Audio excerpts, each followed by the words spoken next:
नमस्कार दोस्तों, आप सभी का हार्दिक स्वागत है। आज की कहानी है खजाने की खोज। एक गांव में रामलाल नाम का एक किसान अपनी पत्नी और 4 लड़कों के साथ रहता था। रामलाल खेतों में मेहनत करके अपने परिवार का पेट पालता, लेकिन उसके चारों लड़के आलसी थे जो गांव में ही इधर उधर घूमते रहते थे। एक दिन रामलाल ने अपनी पत्नी से कहा कि अभी तो मैं खेतों में काम कर रहा हूँ, लेकिन मेरे बाद इन लड़कों का क्या होगा। इन्होंने तो कभी मेहनत भी नहीं करी, ये तो कभी खेत में ही नहीं गए। रामलाल की पत्नी ने कहा कि धीरे धीरे ये भी काम करने लगेंगे। जैसे जैसे समय बीतता गया और रामलाल के लड़के भी कोई काम नहीं करते। एक बार रामलाल बीमार पड़ गया। वह काफ़ी दिनों तक बीमार ही रहा। उसने एक दिन अपनी पत्नी को कहा कि वह चारों लड़कों को बुलाकर लाए। उसकी पत्नी ने चारों लड़कों को बुलाया। रामलाल ने बच्चों से कहा, लगता है बेटो, मैं अब ज़्यादा दिनों तक जिंदा नहीं रहूँगा।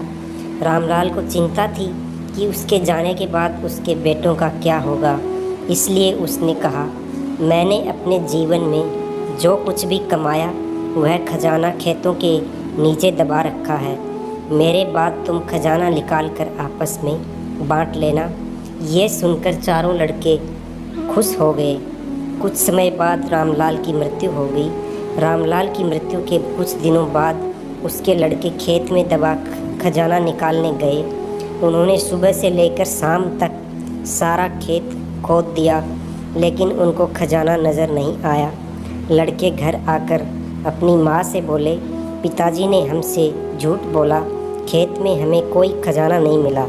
माँ ने बताया कि तुम्हारे पिताजी ने जीवन में यही घर और खेत ही कमाया है, लेकिन अब तुमने खेत खोद ही दिया है तो उसमें बीज बो देने चाहिए। इसके बाद लड़कों ने बीज बो दिए और माँ के कहे अनुसार उसमें पानी देते गए। कुछ समय बाद फसल पककर तैयार हो गई, जिसको बेचकर लड़कों को अच्छा मुनाफा हुआ, जिसे लेकर वह अपनी माँ के पास पहुँचे। माँ ने कहा कि तुम्हारी मेहनत ही असली खजाना है, यही तुम्हारे पिताजी तुमको समझाना चाहते थे। दोस्तों, आज का वीडियो यहीं समाप्त होता है। अगर कहानी अच्छी लगी तो वीडियो को लाइक करें, शेयर करें और हमारे यूट्यूब चैनल दैनिक संस्कार को सब्सक्राइब करना ना भूलें। मिलते हैं अगले वीडियो में नई कहानी के साथ। धन्यवाद। जय श्री कृष्णा। राधे राधे।